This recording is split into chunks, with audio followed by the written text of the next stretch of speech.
नमस्कार दोस्तों, स्वागत है आपका हमारे YouTube चैनल शिखर स्टडी पॉइंट पर। तो आज हम बात करने वाले हैं उत्तराखंड एसआई के जो सिलेबस है उसके बारे में कि इसकी तैयारी कैसे की जाए, कहाँ से की जाए, कितने नंबर का ये टोटल है, कहाँ से इस कौन सी बुक्स हैं जिनसे हमने पढ़ना चाहिए। और हम काफ़ी समय से तैयारी कर रहे हैं तो कुछ अपने अनुभव साझा करना चाहते हैं आप लोगों के साथ कि किस तरीके से इस एग्ज़ाम को बेहतर तरीके से इसकी प्रिपरेशन की जा सकती है। देखिए, परिणाम तो हमारे हाथों में नहीं है, लेकिन तो तैयारी है वो हमारे हाथों में, और हम किस तरीके से बेहतरीन और सबसे बेहतर तैयारी कर सकते हैं और इस जितना भी हमारे पास समय बचा है इसका उपयोग कर सकते हैं। उसके लिए मैं आज आप लोगों के सामने लेकर आया हूँ एक वीडियो। तो देखते हैं इसमें टोटल 300 मार्क्स का ये पेपर होगा, जिसमें पहला प्रश्न पत्र जो होगा वो सामान्य हिंदी होगा, जिसमें अधिकतम प्रश्नों की संख्या 100 होगी और अधिकतम 100 प्रश्न होंगे और अधिकतम 100 अंक इसमें होंगे। तो प्रथम प्रश्न पत्र हिंदी और सामान्य हिंदी, और जो है दूसरा 50 नंबर का सामान्य बुद्धि और तर्क शक्ति परीक्षण, ये एक पेपर होगा पहला प्रश्न पत्र। और द्वितीय प्रश्न पत्र जो होगा वो भी 150 नंबर का होगा, और उसके लिए भी समय हमको 3 घंटा ही दिया जाएगा। और उसमें जो है सामान्य जागरूकता जो कि 75 मार्क्स की रहेगी। उसके अलावा सामान्य जागरूकता का सिलेबस बहुत ज़्यादा है, मार्क्स बहुत कम है लेकिन सिलेबस बहुत ज़्यादा है, बहुत ज़्यादा। तो उसके अलावा इसमें कंप्यूटर भी आएगा। उसके अलावा गणितीय क्षमता हाई स्कूल स्तर की जो कि अधिकतम 75 नंबर की ये भी होगी, और इसका सिलेबस देखते हैं। इसका सिलेबस काफ़ी कम होगा, हालांकि ये भी हमें 75 मार्क्स ही देंगे। और जो इतना लंबा चौड़ा सिलेबस हमारे पास जनरल अवेयरनेस का है, ये भी हमें 75 मार्क्स देगा। तो दोस्तों, जब हम प्रिपरेशन करते हैं तो उसमें हम ध्यान ये देते हैं कि हम अधिकतम मार्क्स जो है टोटल मार्क्स अधिकतम कैसे लाएँ, ठीक है।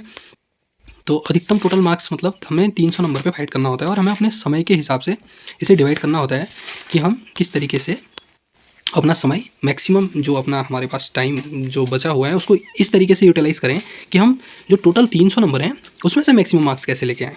तो इस पर थोड़ा चर्चा करेंगे और सिलेबस पर भी चर्चा करेंगे और किस तरीके से इसकी तैयारी अभी से करनी चाहिए, क्योंकि चुनाव के तुरंत बाद इसका एग्ज़ाम हो सकता है और कराया जा सकता है, क्योंकि इसके बाद कोई और बड़े एग्ज़ाम्स नज़र नहीं आ रहे हैं। तो एसआई का बहुत जल्दी एग्ज़ाम हो जाएगा, और इसके लिए डेडिकेशन बच्चों में बहुत ज़्यादा देखा जा रहा है, क्योंकि लेवल 7 की ये जॉब है। और उसके अलावा लेवल 7 की जॉब होने के अलावा इस जॉब के बेनिफिट्स बहुत ज़्यादा हैं। जैसे कि यहाँ पे कुछ बच्चों को शौक़ होती है एक तो पुलिस की वर्दी पहनने की, उसके अलावा भी जो अपना एक पुलिस का रुतबा है जनता में, और जो स्टार्स की 2 स्टार जो आप पहनते हैं पुलिस की वर्दी पर, वो बहुत ज़्यादा एक ल्यूक्रेटिव जॉब मानी जाती है। तो वो पर्सनैलिटी पे डिपेंड करती है। फ़िलहाल हम बात करेंगे सामान्य हिंदी की, जो पहला प्रश्न पत्र है। और ये सामान्य हिंदी जो है ये 100 नंबर की है, और इसका मेरे को लगता है कि 300 नंबर में सबसे ज़्यादा वेटेज इसी सब्जेक्ट का है, सामान्य हिंदी का। तो इसको बहुत अच्छे से और बहुत बेहतर ढंग से करना बहुत ज़रूरी है। तो इसमें हम शुरुआत करेंगे, जैसे कि आपको पता होगा इसके पहले तो सोर्सेज़ के बारे में आपको बताऊँ मैं। यूके पीएससी के लिए जो मैक्सिमम हम लोगों ने भी अपने टाइम पे तैयारी के टाइम पे जो सोर्सेज़ हमने प्रेफर किए और जो करने चाहिए, सबसे पहले तो सबसे बेसिक हर कोई जो है ल्यूसेंट को पढ़ता है। और ल्यूसेंट में काफ़ी मतलब 70% जो सिलेबस होता है वो ल्यूसेंट बुक अपने आप में कवर भी करती है। किसी भी हिंदी के पेपर के लिए अगर आप जाते हैं तो 70% आपका ल्यूसेंट से कवर भी हो जाता है। लेकिन बहुत सारे टॉपिक्स ऐसे होते हैं जो ल्यूसेंट में, मतलब ल्यूसेंट की कुछ कमियां हैं। कमियां क्या हैं ल्यूसेंट की, कि ल्यूसेंट में बहुत ज़्यादा प्रैक्टिस नहीं हो पाती है। मतलब अगर क्वेश्चन आता वहीं से है, लेकिन क्या बोलते हैं कि क्वेश्चन पेपर आएगा वहीं से ल्यूसेंट से ही, लेकिन आप उस चीज़ को समझ बहुत ज़्यादा नहीं पाएंगे।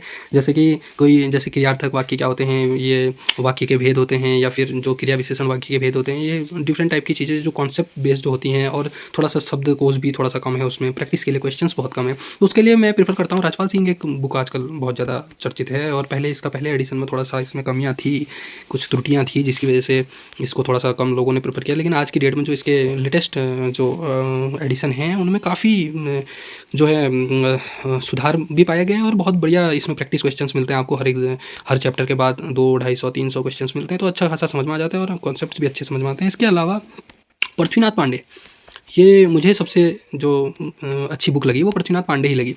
पृथ्वीनाथ पांडे जो सामान्य हिंदी की बुक है वो सबसे बेहतरीन बुक है हिंदी में कॉन्सेप्ट्स के लिए। बहुत बढ़िया बुक है, अच्छा भी है, उसमें कंटेंट भी अच्छा है और त्रुटियाँ भी कम है। और लेखक जो पृथ्वीनाथ पांडे हैं उनके अपने जो है बहुत बढ़िया उसका रिव्यू है। उसके अलावा एक जो पत्र लेखन और ये कुछ टॉपिक्स हिंदी में हैं, उसके लिए हरदेव बहारी एक अच्छी बुक बताई जाती है और अच्छा खासा उसमें से आदमी कवर कर लेता है। तो जैसे कि इसमें हम टॉपिक्स की बात करें, जैसे हिंदी भाषा और देवनागरी लिपि, ये तो ल्यूसेंट में आपको मिल जाएगा। देवनागरी लिपि का विकास, ये सब चीज़ें ल्यूसेंट में ईजिली मिल जाएंगे। यहाँ ये इधर देवनागरी लिपि का विकास, वैज्ञानिकता, किस तरीके से वर्णात्मक या अक्षरात्मक, ये सारे जो क्वेश्चंस बनते हैं, इजी क्वेश्चंस जो बार बार आने वाले क्वेश्चंस होते हैं, वो आप देख लीजिएगा किस तरीके से विकास हुआ, किस तरीके से लिपि का विकास हुआ, किस तरीके से यहाँ से देवनागरी लिपि का उद्भव हुआ, विभिन्न लिपियों से कहाँ से क्या होता है, वो सब चीज़ें आप ल्यूसेंट में ये चीज़ें आपको इजीली मिल जाएंगी। उसके अलावा राजपाल सिंह में भी थोड़ा थोड़ा है, ये बहुत ज़्यादा तो नहीं है। ल्यूसेंट में आप देख लीजिएगा, ल्यूसेंट काफ़ी कवर कर लेता है इसको, देवनागरी लिपि वाले टॉपिक को।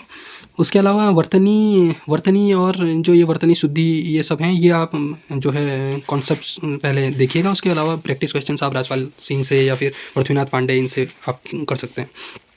बाकी शब्द भंडार के लिए आपको पृथ्वीनाथ पांडे मैं जनरली प्रेफर करूँगा, वो बहुत बढ़िया, उसमें बहुत सारी चीज़ें हैं।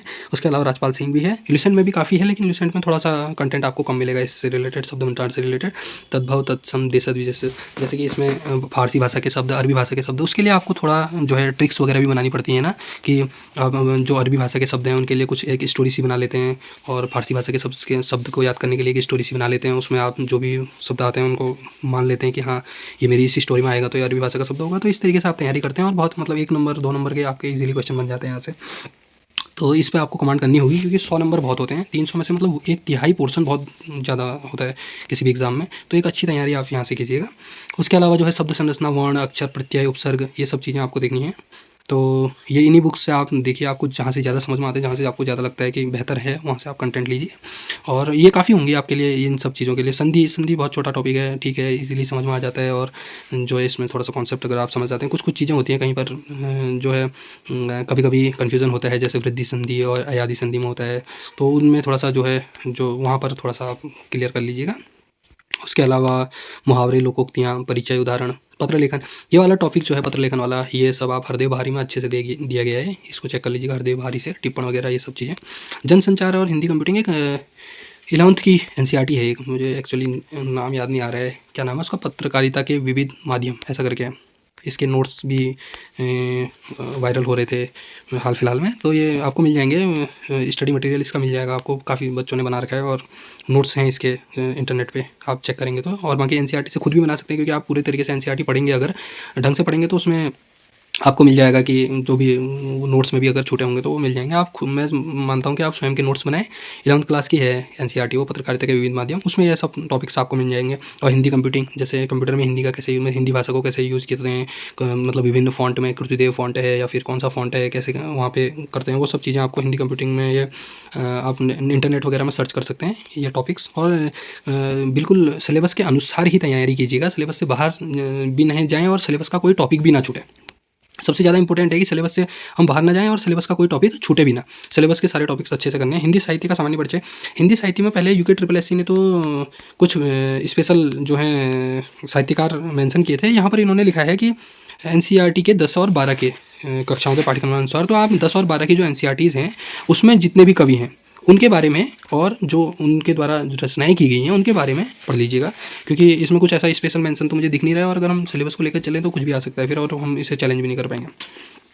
तो ये हिंदी के लिए मैं आपको पहले बता रहा हूँ कि हिंदी बहुत ज़्यादा इंपॉर्टेंट होगी इस पेपर में, बहुत इंपॉर्टेंट होगी, क्योंकि 100 मार्क्स बहुत ज़्यादा होते हैं।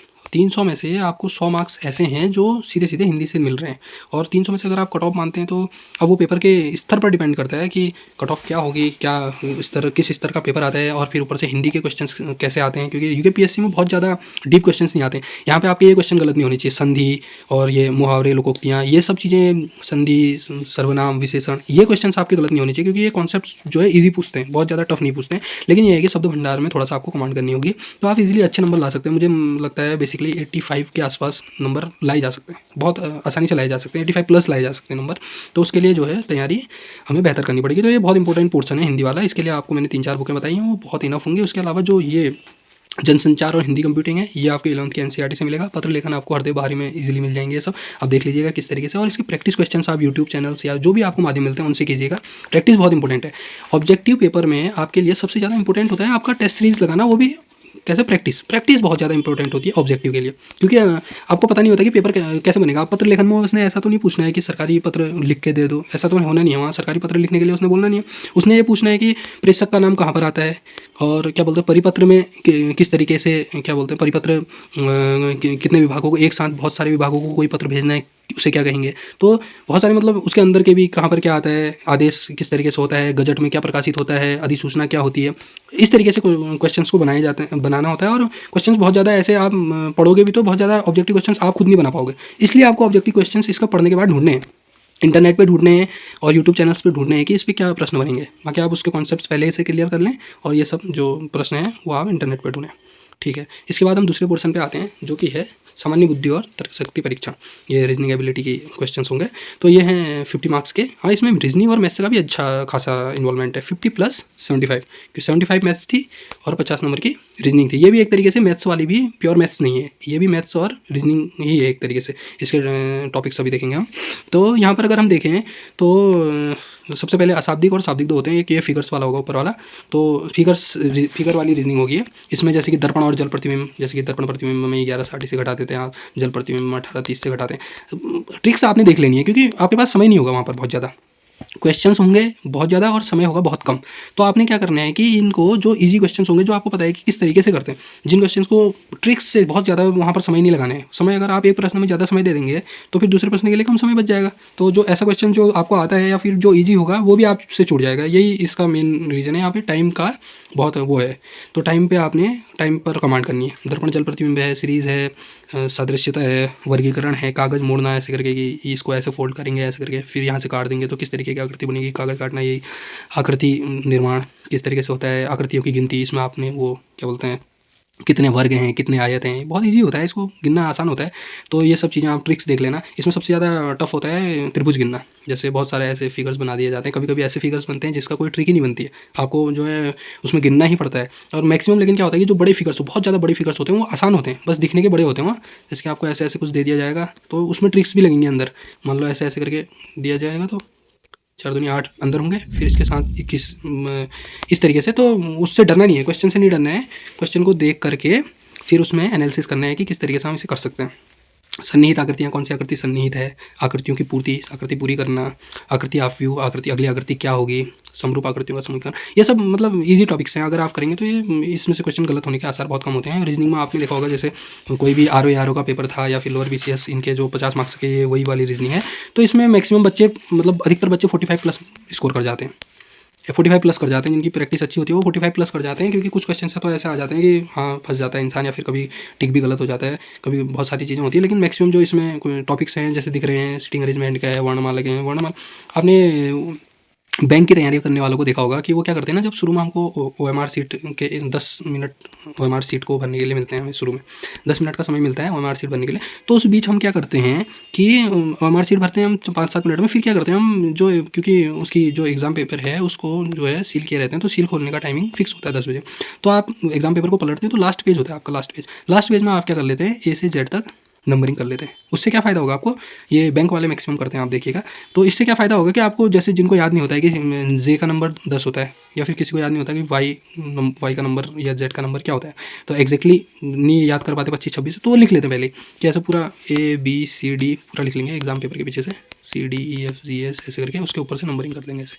तो टाइम का यूटिलाइजेशन हो जाता है आपके उसमें। आपको क्योंकि सील खोलने की परमिशन नहीं होती है, लेकिन आप जो है अपना रफ जो कार्य करने के लिए स्पेस होता है उसमें आप लिख सकते हैं। तो वो कोई बहुत ज़्यादा चीटिंग वाली बात नहीं है।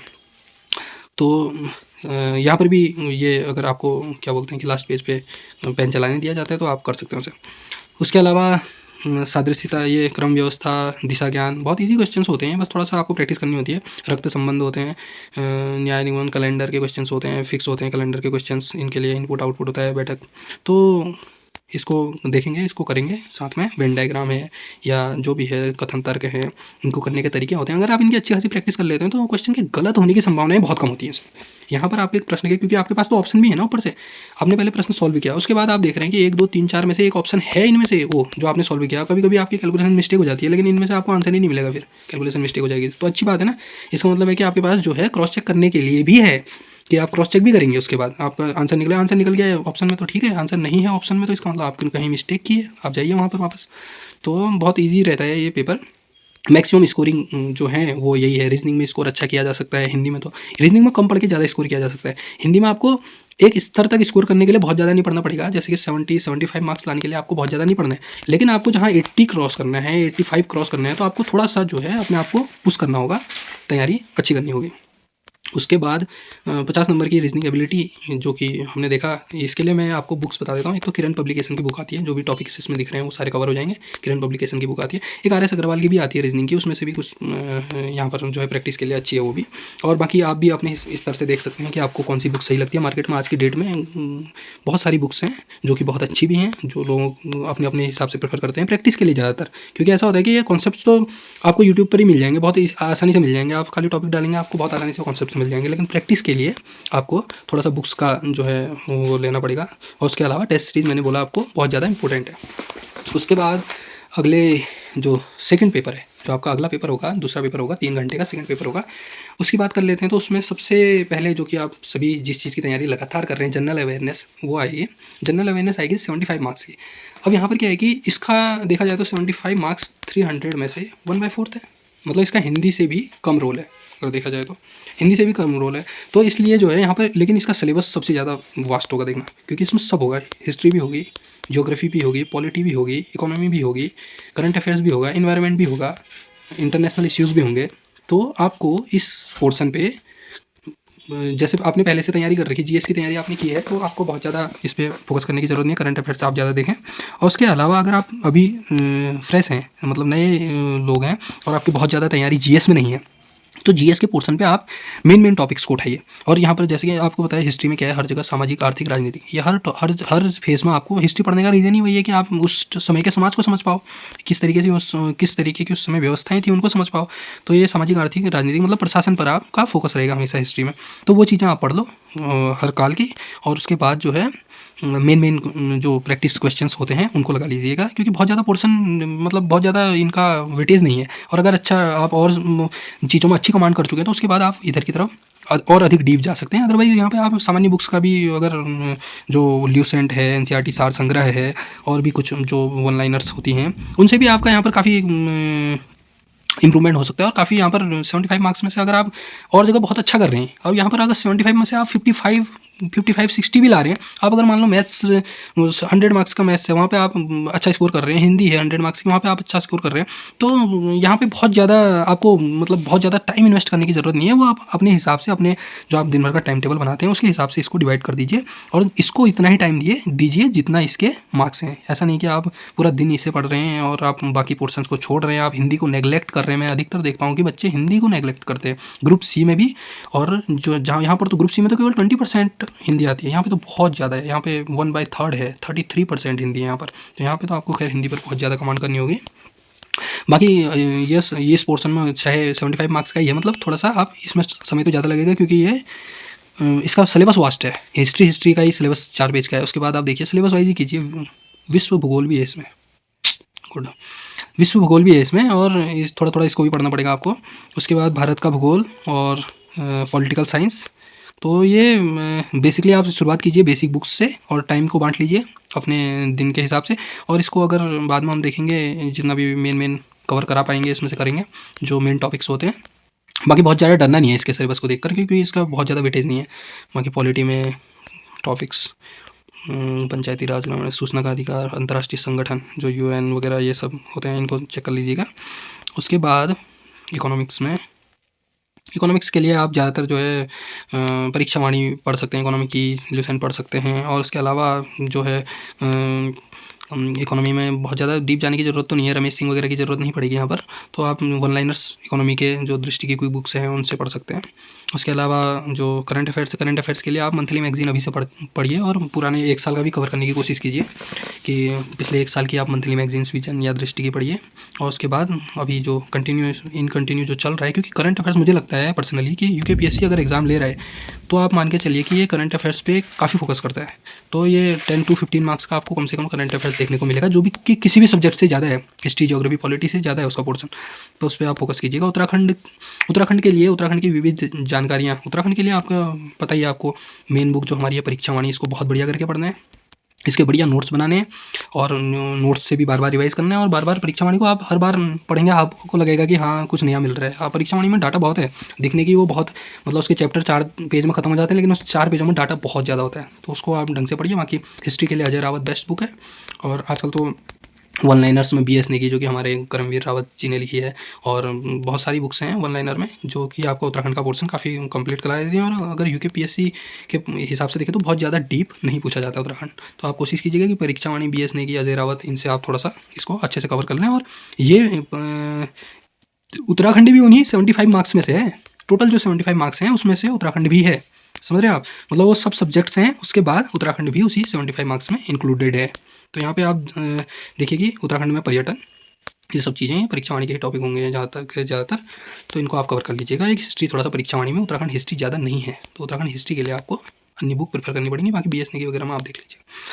कंप्यूटर भी है उसी में, कंप्यूटर और साइंस बहुत पूछता है UKPSC का कंप्यूटर और साइंस में फोकस रहता है, कंप्यूटर और साइंस, क्योंकि ये जनरल अवेयरनेस है, कोई बहुत ज़्यादा डीप केवल जनरल स्टडीज़ के लिए नहीं है। तो ये कंप्यूटर साइंस इन चीज़ों का बेसिक ज़्यादा पूछा जाता है। अब आ जाता है आपका गणितीय क्षमता। ये भी कोई बहुत ज़्यादा प्योर मैथ्स नहीं है, मतलब जो SSC में पूछी जाती है वैसी मैथ्स नहीं है कि एग्जैक्टली बहुत ज़्यादा मैथ्स पूछी जाती है, हल्की फुल्की मैथ्स है। तो इसको 10th स्तर की हो, हाई स्कूल स्तर की, तो इसको 75 मार्क्स को आपको टारगेट करना है कि आप 60+ ही करें यहाँ पर, कम से कम 60+ आप यहाँ पे स्कोर करें, क्योंकि ये ऐसे पोर्शंस हैं जहाँ पे स्कोर करना ईजी है, बहुत ईजी है। अगर आप एक बार कॉन्सेप्ट्स पढ़ लेते हैं तो बहुत ईजी है यहाँ पे स्कोर करना। जैसे कि LCM SCM निकालना बहुत ईजी है, कुछ क्वेश्चंस आप कर सकते हैं इसमें कंफ्यूज की, जब वो बट्टे में आते हैं, ठीक है, इसका ऊपर का LCM नीचे का SCF अगर LCM निकालना है, और SCM निकालना है तो ऊपर वाले का SCF नीचे वाले का LCM, तो ये चीज़ें, ये कॉन्सेप्ट्स आपको देखने पड़ेंगे।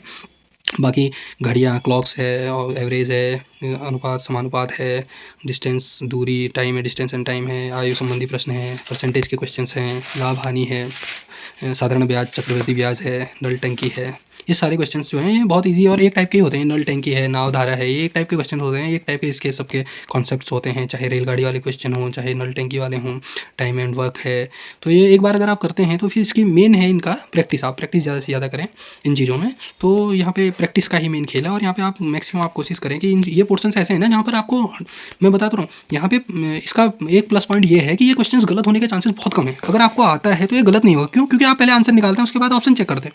अगर आप ये टाइम एंड डिस्टेंस का कोई क्वेश्चन है, टाइम एंड डिस्टेंस के क्वेश्चन में आपने पूरी कैलकुलेशन की तो आपको एग्जैक्ट आंसर मिलेगा, उसमें एग्जैक्ट आंसर मिलेगा। आपने ऑप्शन देखे तो एग्जामिनर को थोड़ी पता है कि आप सॉल्व कर रहे हो तो कहाँ पे गलती कर रहे हो, वो ऐसे ऑप्शन तो नहीं डालेगा ना एग्जैक्ट कि आपने वहाँ पे गलती की और आपका ये ऑप्शन से मैच हो गया, ऐसा नहीं होता है। तो यहाँ पे आपकी जो एक्यूरेसी होती है मैथ्स और रीजनिंग में, जो एक्यूरेसी होती है वो लगभग 100%। यहाँ पे मैथ्स और रीजनिंग में आपको जो मैथ्स रीजनिंग के 75+50 125 मार्क्स के जो ये हैं, इसमें आपको मैक्सिमम स्कोर करना है, और आपने कोशिश करनी है कि यहाँ पे जो है मैक्सिमम स्कोर करें। और उसके अलावा हिंदी का एक बड़ा पोर्शन है, हिंदी का जो 100 मार्क्स का पोर्शन है वो बहुत बड़ा पोर्शन है, उसके लिए आपको मैंने मेन चीज़ें जो बताई हैं उस पर आपको ध्यान देना है। उसके अलावा इसकी तैयारी कराने के लिए अब सोच रहे हैं हम कि इसमें तैयारी कराएं। बाकी ये वाला जो अग्निशमन द्वितीय अधिकारी के पद, इसके बारे में बाद में बात करेंगे। तो फिलहाल जो जनरल जो SI की तैयारी करनी है वो किस तरीके से करनी है, क्या करनी है, उसके बारे में हमने बात की। बाकी अगर अब देखते हैं आगे क्या स्थिति बनती है, कितनी तैयारी हम करा पाते हैं, कितना यहाँ पर हम सहयोग कर सकते हैं आप लोगों का, उसकी हम कोशिश करेंगे। बाकी आप जब भी तैयारी करने बैठते हैं तो सिलेबस के अनुसार ही तैयारी कीजिएगा, और सिलेबस पे फोकस कीजिएगा, और मेनली फोकस कीजिएगा कि किस पोर्शन से कितना पूछा जा रहा है, और उस पोर्शन को उतना ही अधिक समय दिया जाए, और उतनी ही उस पर प्रिपरेशन की जाए, उतना ही उस पर डेडिकेशन दिखाया जाए उस पोर्शन पे।